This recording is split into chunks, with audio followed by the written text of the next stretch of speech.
It'll be a second. Hi, hello everybody. I am thrilled to have Karin Christensen with me today. It's really great being able to sit in my studio and have a chat with a friend. I am always amazed by what we can do with technology. It's actually pretty incredible, really, that you are in Lincolnshire and I am in Cambridgeshire, and I can see your studio, which is the first time I've seen your studio because Okay, yeah, every time we've met up, it's been outdoors because that's your yeah, thing is the sketching yeah, outdoors. And then yeah, yeah. you came down here to do that workshop, but so you've had a sneak peek into my really messy studio. One Oh, you day, haven't go. Ah, one day post I- COVID, I'll have to come and see yours. you have to come and see me. Yes. Yeah, absolutely. Okay, Yeah. so yeah, I thought we would start out talking about. I just would tell everybody where we met and how we met, and so basically, I met Karin when we both had signed up for a week's painting holiday with Chris Forsey in Cornwall, and I wasn't really particularly familiar with that part of Cornwall. I hadn't actually been. I'd been to St Ives once or twice, but that was it. So it was really nice to actually be sharing a house because we were all staying in, there were two cottages and we had one and everybody else was in the other. And to be able to sort of sit and chat in the evenings was fantastic, and be able to sort of pick your brain about all these marvelous places in Cornwall that you love to sketch. So, and then I recall that when everybody else jumped on a bus and went down to St Ives, you and I decided that we weren't having any of that.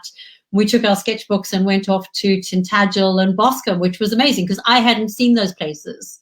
I wasn't aware of them because just really wasn't particularly familiar with Cornwall. And Well, but I I'm think one of the amazing things about Cornwall is you can go exploring, isn't it? yeah, There's something interesting everywhere, basically, wherever you go. So many cute little villages and yeah, seaside places. It's just amazing place, I think. yeah. And the wildness of that coast is just so Yeah, sketchable, isn't it? I mean, for yeah. somebody who loves landscapes, it's just such an interesting coastline Mm. because you know yeah, so much of this country is really beautiful to paint, but I just think the wildness of Cornwall. If there are a few places here that are like that, and they really kind of make a difference. That really makes a difference. So yeah, I definitely have an urge to go back once this is over and do some more painting there, and hopefully we'll be able to do I'll some. come with you. Yeah, exactly. I think we'll have to do another painting holiday. That was just such good fun. I Yeah. still have my sketchbooks. In fact, I should have called them out. I still have that sketchbook from that trip, and in fact, did some paintings of the cliff tops from the house that ended up going into an exhibition. And so that was a really good painting. It was fantastic to be able to dedicate that much time to it. Mm. Anyway, yeah, people don't want to listen to me talking about me and my stuff because they do that all the time when I come on and natter on. I wanted them to get to know you. So do you want to tell me more about why you love sketching outside? And then what we'll do is I've got some of your paintings that you sent to me, and we'll show everybody your paintings and you can talk about individual ones. So what is it about the outdoor sketching thing? Because I find that terrifying, but you love it. Well, I think it's about partly for me, it's traveling. I've always been a restless person. I love to travel. As an artist, I feel very inspired by places I see. I think I suffer from the same as photographers. You can't hardly see anything without thinking, oh, how would I paint this? And so when I walk for daily walks or go anywhere, I think, that looks interesting. Yeah. And for example, with Cornwall, it's the mixture of the fantastic coastline. Then you got cute little houses. You got so many different boats, and I always think about boats and houses as having personality. So I look at them and think, oh, that would be really nice to sketch or paint. So I think it's the inspiration I get from the combination of traveling and just seeing these amazing places. And I think, wow, I want to sketch it. I may want to paint it. Yeah, and I think it's a little bit like if you are a photographer, it's the same kind of inspiration. Yeah. And do you find that when people stop and look at what you're doing and want to talk to you about it, do you find that distracting, or do you actually quite enjoy it? Does it sort of give you more motivation? I quite enjoy it. For me, art isn't just something I do by myself, sitting in my studio. It's something active. You know, I like meeting you. I like meeting other people when I'm traveling. If I say, for example, go on an urban sketcher event, I like sitting outside sketching with other people. I like people walking past and stopping, wherever it is, whether it's Cornwall or here in Boston. People are normally friendly, they're curious, they're funny. I've got chocolates from people passing by, you know. Last time that happened to me, I had a chap. I was up in Norfolk earlier on this last year, in the little tiny gap we had when we were allowed to go places, and I was sketching, and I had a chap come and tell me how I should be doing my painting, which was really interesting. So yeah, I got a free lesson. Great. Yeah. Yeah, I like people, you know. For me, art is also about the social thing or interacting with people. And so, yeah, I don't mind at all when people stop and talk to me. Have a chat. I have to say, I think one of the nicest things about having started to paint is the friendships I've made. You know, the number of people I've met that I really kind of enjoy. I can do, you know, I mean, we do these virtual studios. I do virtual studios with friends where we log on to, you know, a video chat system, a website called Whereby, where it's a bit like Zoom, but we don't have the time limit. And we just chat to each other while we paint, and it's great. It's not quite so having a painting day, but it's as close as we can get at the moment. Yeah, so yeah. It's very social. Yeah, it is. So, Karin, what I thought I would do is, you've sent me some of your paintings, and I'm going to put them up. There we go. And then I thought, you know, one of the things, first of all, to sort of for you to talk about each painting and just give us a sort of like 2 second, or, you know, 10 seconds or so on where it was and what appealed to you. And also, I mean, just as we go through it, things will occur to us, and we'll chat. And if anybody who's watching has questions, they can just pop them into the comments. Hopefully, I haven't even checked that the sound is okay, but hopefully it is. I'm sure nobody has put a comment in to say we can't hear you, so I'm assuming that it was fine. One of the things that's always struck me about your sketching is your vibrant colors. You definitely do strong colors. I do. I really like colors. And of this painting here, or it's not finished. It's I would say maybe 80% finished. It lacks some final definition, but I sent it to you just to give an example of how I normally would paint something that has it's location specific. Yeah. So I would know where this is, but it might not look like this to everybody. This is in Boston, very close to where I live. It's a very cute town. I find a lot of inspiration in Boston. It's got like old parts of town, and there's a little cafe in the center of the marketplace, which is this place here. And instead of actually painting the colors that I can see, I think, well, use the design of the place, but play around with different ways of putting color to it. So it's not totally realistic, but it's not totally abstract either. It's maybe, you know, I don't know, 30% abstract, but it's that combination of lines and loose colors that I often like to play with in my paintings. So you're using color as a sort of expressive way of sort of bringing some atmosphere and some of the way you feel about the place into the painting. Yes, and I think also to push it a little bit out of the total realism, you know, just do something different with it, but still where I can say or recognize where it is. Yeah, I also like the umbrellas. I you know, I spent a week sketching in Amsterdam a couple of years ago with the urban sketchers, and I must have done 50 umbrellas, I think, and I haven't colored them now. But they just kind of, it's the cafe life, isn't it? And you can see I was struck with this one by the fact that you'd left the umbrellas white. I thought that was a really interesting way of treating them, because it makes them stand out. Okay. So I thought it was really interesting. Yeah, I like that. I'll think about that. Well, maybe that was good that you had thought wasn't finished, but actually I like it. I think it's great. Okay, So, thank you. and now Yeah, you've got your boats starting to look at the north. this is another favorite subject. I really like complicated subjects, and sometimes they work, sometimes maybe not so well. This is a place called Tananger on the west coast of Norway, where there is it's a little coastal museum, that white building in the back. But they have a lot of old wooden boats still working, and then all these fenders and stuff in the foreground, which adds a lot of texture to it. And so for me, it's that kind of challenge of, how much can I push it to create this almost, foreground, and then one boat in the middle ground and a house in the background. And I'm trying to tweak it to see if I can get it to work. And I'm not sure. But what I also was interested in here is the texture on the fenders in the foreground. Yeah, because they have a lot of personality, don't they? Yeah, there's a story in your paintings, isn't there? So you're telling the story of the place, which I think is really interesting. I mean, I picked up on, I noticed the sky there, and of course with Norway, you presumably do get some quite dramatic skies. I mean, if that's on the west coast, it's not presumably far enough north to be getting things like northern lights. But nevertheless, I think, the skies it feels as if the skies can be quite dramatic there and quite big.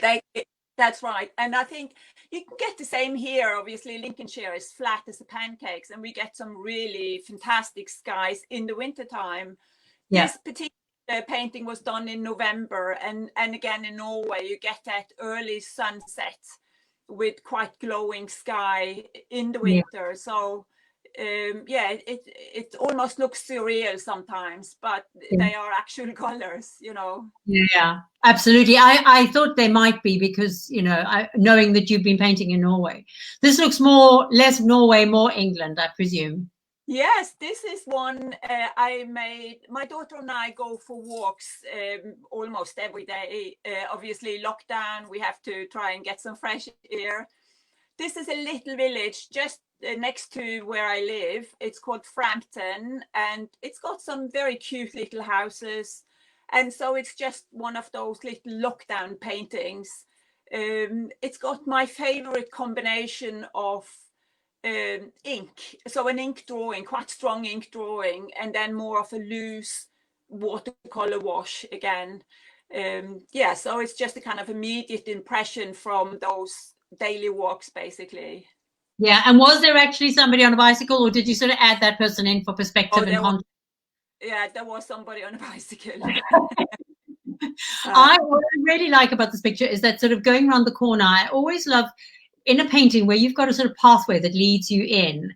There's that sort of, it raises that question of what's around the corner. It always makes me want to look a little bit further, and I think this painting really has that. Really, it captures it beautifully. And also, you've got your light tones, just at that point where it's going around the corner. So there's kind of there's something interesting around the corner feel to it. Thank you. I also try to use a little bit of like a limited palette, so I will only use maybe four or five colors. That's it. Yes, this one here. Sorry. No, I said that one's a bit more muted than, for example, your cafe and that sort of thing. Yeah. Yeah. This one here, one of my favorite places, is St. Ives in Cornwall. Is this St. Ives? It looks like it. Yeah. I just love the boats. I love the harbor. I love the bustling life. And so these were actual boats, obviously. They have identification on them from St. Ives, from Penzance. It's just, I think it's the complication that I like sometimes as well, and how do you create that texture on the sand, the water, because the tide obviously varies for several meters down there, so you get a lot of variation in the water, and for a few hours they're just lying there on dry sand, aren't they? So it's just the boats really that inspired me. There's a nice sense of rhythm in this one with the three boats and then the cables all kind of coming out. So they're not identical, but they have a sense of rhythm, which is a very nice feel. I think it's one of the things that they're, you know, bringing that into a composition does give it a sense of sort of calmness and sort of there's a continuity there. But I also think from listening to what you're saying, there's an element for you of problem solving that you find quite satisfying about painting. Probably. And yeah, it is. But if I'm lucky, I solve it. You know, but it's always a challenge. Yeah, but yeah. But there has to be some challenge. There has to be some challenge to art, Wendy, don't you think? You know. Oh, absolutely. I love the problem solving thing. I mean, that's why I'm always experimenting. For me, that's a big part of it. It's like, oh, I wonder what would happen if I did this or that. Or, there's that kind of thing. So yeah, here we've got another boat picture. Interesting sky in this one. Yes, this is from Woodbridge. Okay. Again, it's in Sussex, I think. I spent 3 days there last summer with Art Safari, and we did sketching in the harbour area. It's a fantastic little town. It's at the end of River Deben. Yeah. It's got the tide mill in the background, which is the white building. Yeah. What they have in Woodbridge is an amazing amount of houseboats where people live permanently. Yeah. And then have these kayaks and everything in the foreground. It's just totally complex, overwhelming place.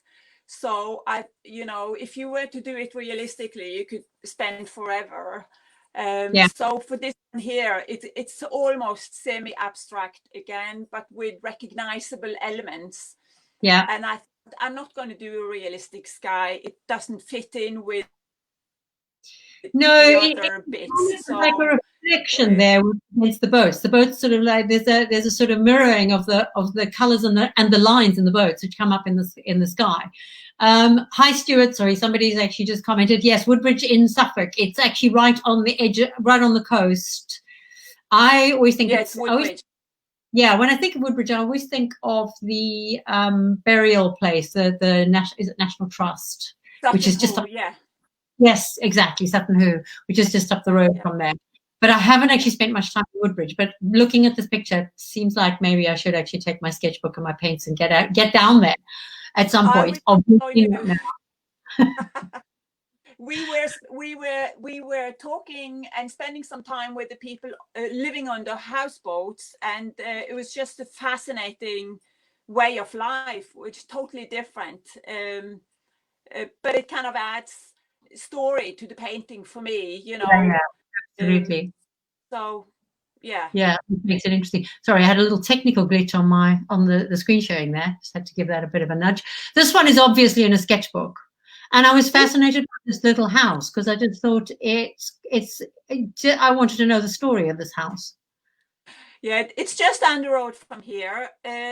I sketched that in the summer on one of the daily walks with my daughter. She's 19. I persuaded her to come sketch with me. So we sat in the side of the road.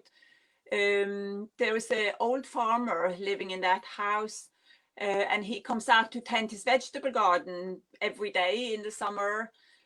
So we sketched the house, and I actually, at the same time, this particular sketch, I painted first, and then I did a quick ink on top. Outline.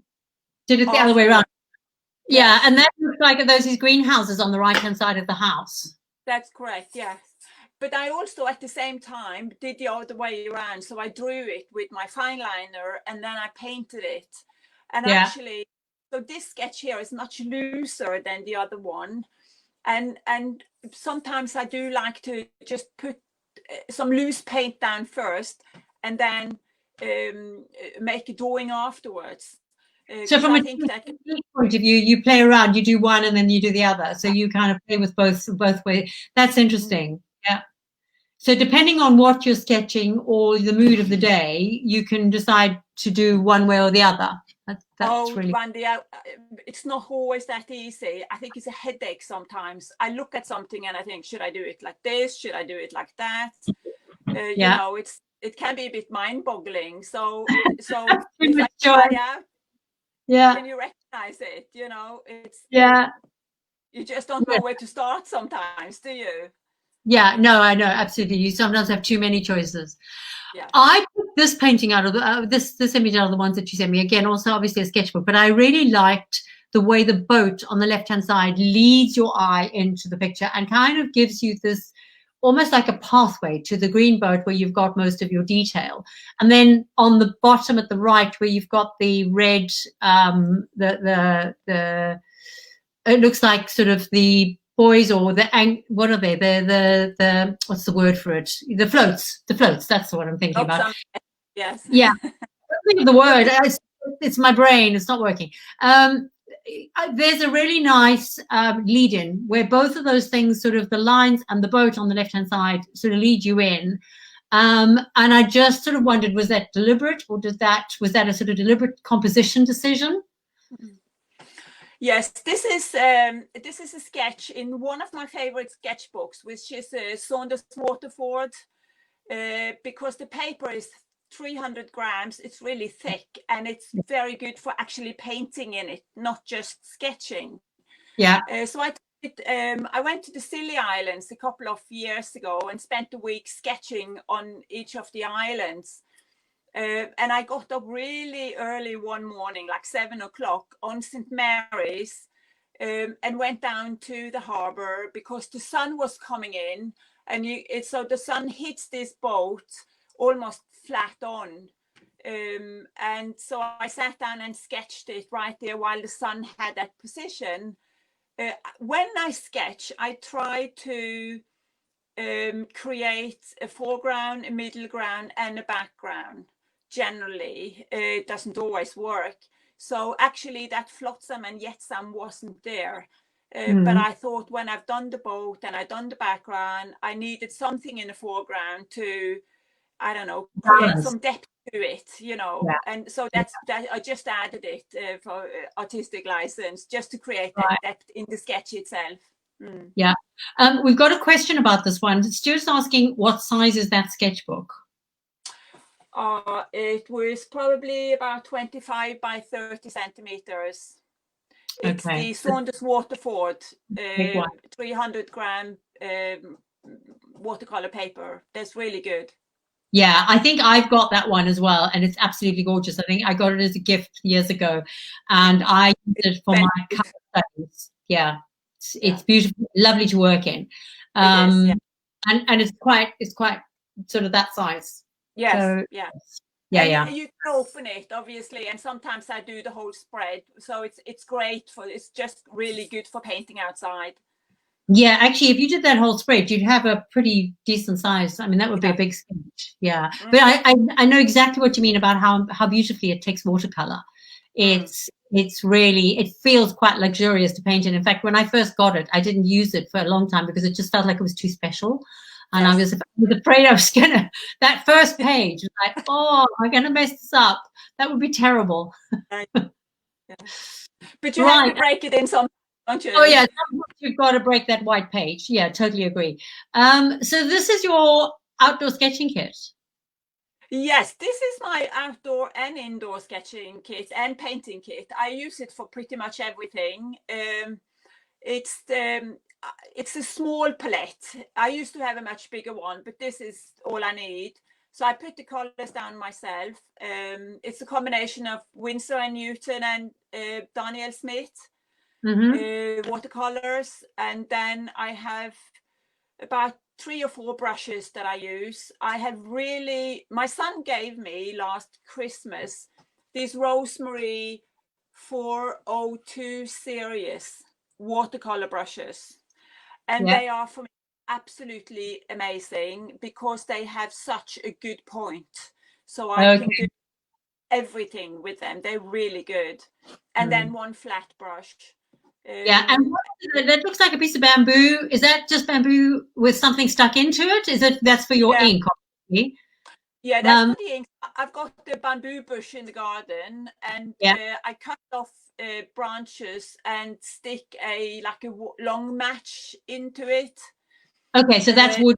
That's wood as well. Okay, that's wood as well. And that's what you do all your line work with. So that's what I do line work with. I sometimes use fine liners, so I didn't put that, but if I do ink, this is it. And then there is this acrylic ink, which I'm not particular about the ink I use at all, as long as it's waterproof. I was going to say, really, looking at your paintings, you don't use a water-soluble ink. You must use something that is water-fast, because otherwise it would bleed into your paint, which it doesn't in your... Yeah, I have had some catastrophes one day. With the wrong ink. Yes, I have too. With the wrong ink. Oh, I've learned my lessons. I found that the way to deal with that is to use a brown ink, because then you can actually just pretend it's sepia and it's meant to be like that. But of course, the thing is, black ink is the traditional, and that gives you the stronger lines. So, and I love the fact that typically, you've actually painted your, you've, although I see the palette is obviously much smaller in your painting. Yes, that looks like homemade tin palettes, sweetie tin palettes. It is, yeah.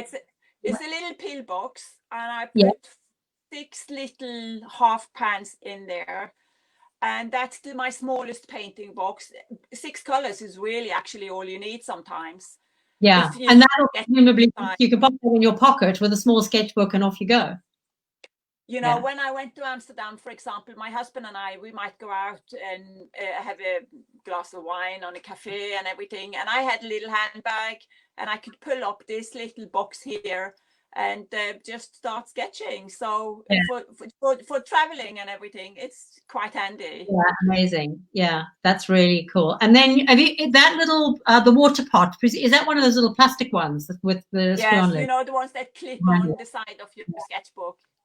I'm always afraid of having a disaster with the ink. I'm more concerned about the ink than the paint, always, because I always think if the ink comes off the ink, that's just everything's gone.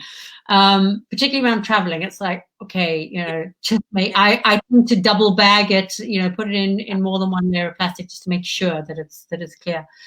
Right. Yeah. So what we're going to do next is look at some of the paintings that you're doing, because you've got an upcoming exhibition, haven't you? You're working towards an exhibition, and it's a completely different subject to the ones that you normally do. And that was really interesting. So can you talk us through what the subject is and why it appeals to you? What is it that's drawn you to doing these paintings?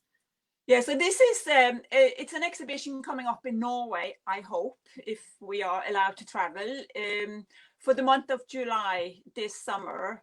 It's in a beautiful town on the west coast of Norway called Jørpeland, and there's a gallery down by the harbor, but there is also a large steel factory in this town, and 5 generations of my family has worked in the steel factory. And that's not just the case with my family. For a lot of families in the town, they have a history with the steel factory.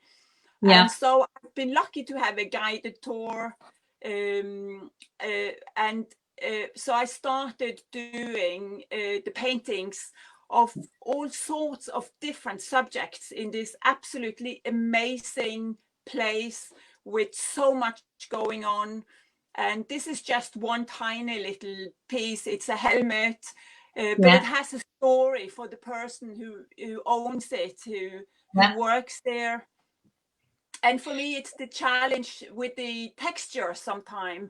I was just going to say, in industrial industrial sites have so much texture. And I love the fact that you've actually got 3 distinct textures in the walls of this, as well as the smooth shininess of the plastic of the helmet. So that, I can see that the sort of the whole problem solving thing there, working out how you're going to translate those textures onto paper is really interesting. And as you say, that helmet would be really personal, because for the person who's wearing it, it's kind of, it's a big thing for them. Right, Karin, there's a couple of questions coming in. Mark was asking about ink first or color first. What I was going to suggest is, if there's, because we've talked about that already, maybe what you can do afterwards is just come onto my Facebook page and put in answers to some of these questions, because they'll stay on the page and then people will be able to see the questions and the answers afterwards, which will be great. Okay. So anyway, sorry, I digressed.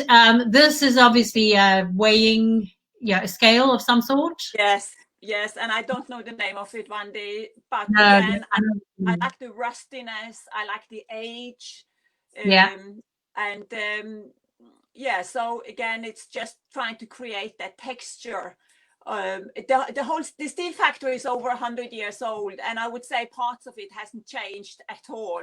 It would be very in a Hollywood location for a weird movie or something, it's so you can find all sorts of old stuff there, and I just find that quite interesting to try and paint the age of it almost. It's like it's got personality.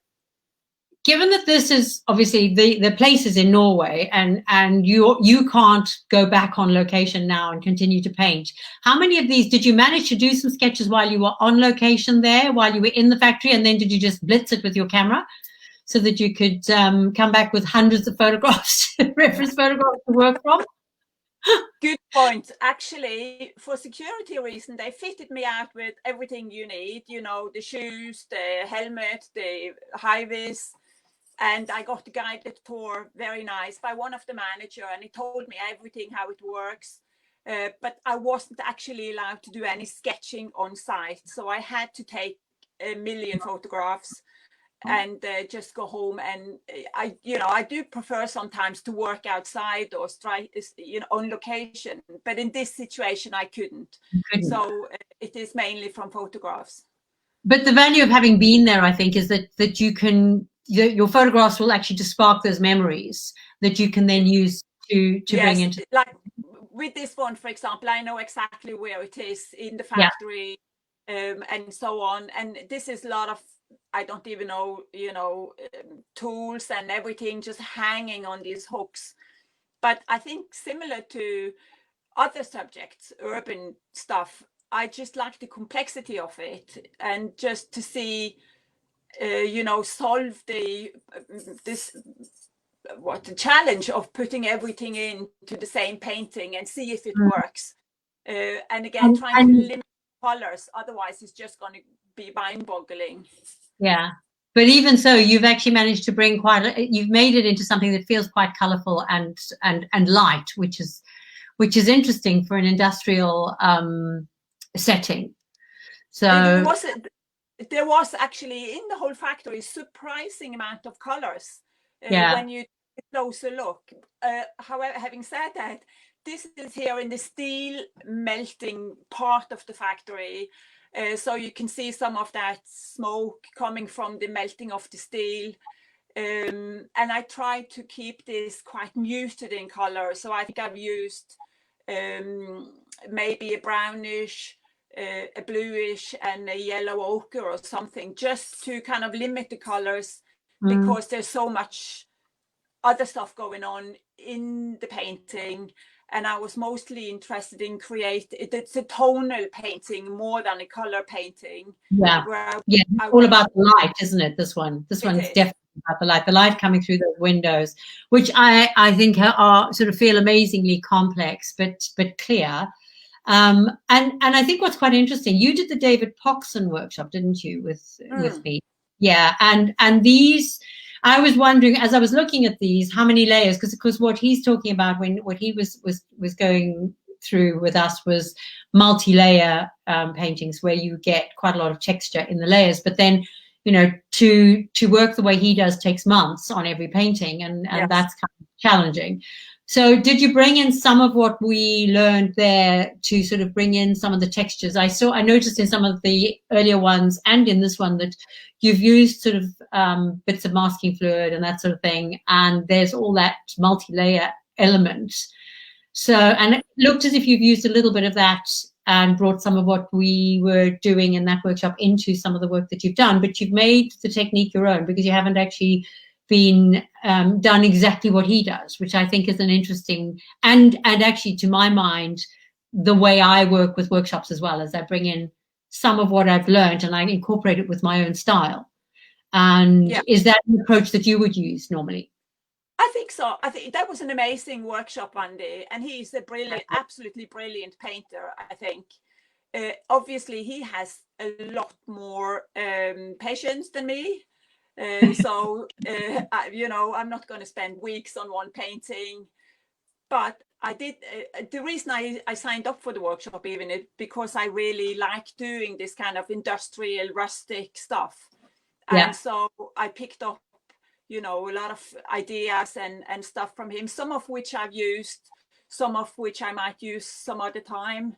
But it kind of fits in with this whole project with the steel factory and everything. Also, if you paint boats, for example, or old boat yards, old buildings, there is always that kind of age and texture. And so I think it.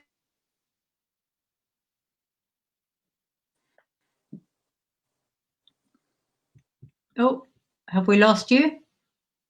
I'm still here. Are you here? Oh, okay. Yeah, no, my screen froze. And I'm running out of battery, I think. Yes, so basically,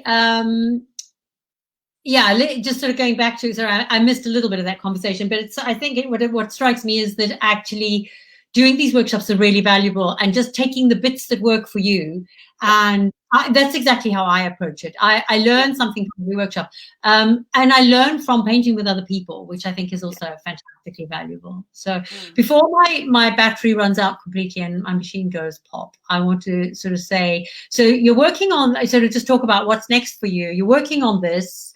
Where can people see more of your work? Can you give us your web address? And I'll put it in the comments afterwards as well, so that it's actually where people can take it. And also, I know you use Instagram as well. So give me both of those. I mean, I've got them, but tell everybody anyway, and I will put them on this as a comment. So my webpage is www.Karin in one word.com. So KarinChristensen.com. Instagram is Karin.sketching. Okay, brilliant. And you can see more there. So if you ask what's coming up, obviously this exhibition I'm working on. I'm also working with the Lincolnshire Wildlife Trust to develop some sketch walks out in nature this spring. And I'm quite excited about the combination of sketching outside and nature preservation and conservation. So again, it kind of fits in with the coastal and the people and the social and the art. So that's another project I look forward to. Yeah, and you'll be sharing some of those on your Instagram, I presume, so that we'll be able to see some of them. Hope so. Love to see them. Okay, well, thank you so much. It's been really great talking to you. It's been fantastic just chatting.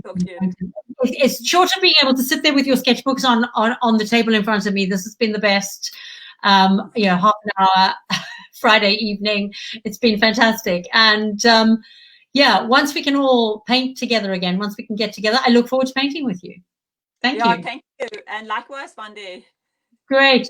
Okay. Bye, everybody. Bye-bye.